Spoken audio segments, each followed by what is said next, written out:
fascination with knives, of them fantasizing about inflicting acts of horrific violence against black people. Skin the black soldier and set him alive. Because none of them admitted to the murder at any point on the shocking racist footage, the CPS decided there was still not enough evidence to take this case to trial. The reaction of Doreen and Neville was one of real bitter disappointment. They just didn't buy that the CPS really wanted to bring the killers to justice.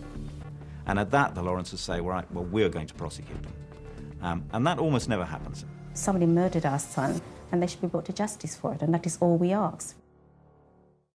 In September 1994, the Lawrences launched a private prosecution against 3 of the men, Gary Dobson, Neil Aycourt and Luke Knight.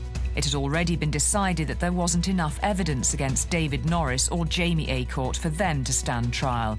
It was a desperate move on the family's part. It was a risk to prosecute it because in those days, at least, an acquittal meant that the individual who was acquitted could never be tried again. Their case rested on Dwayne's first-hand evidence of the night of the murder and the surveillance footage gathered in Dobson's flat.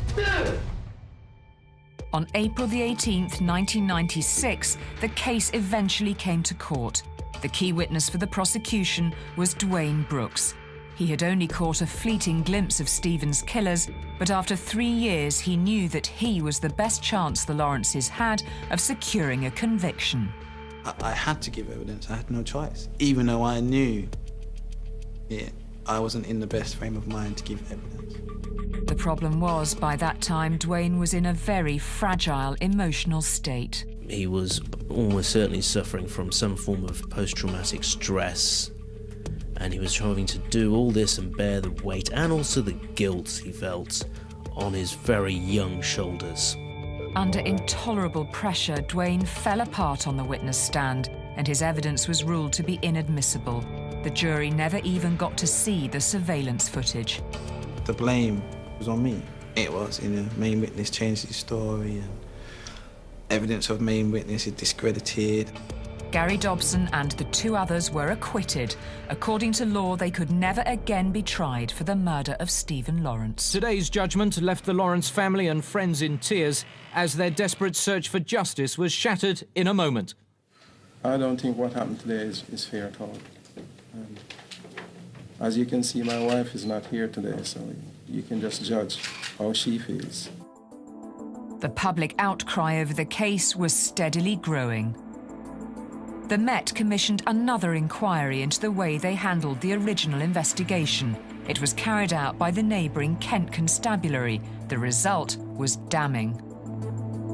We identified something like about 28 what we regarded as significant failings. For the Lawrences, it only confirmed what they already knew. The police dragged their feet. They did not search to get evidence, and hence 4 years later, the killers are walking free.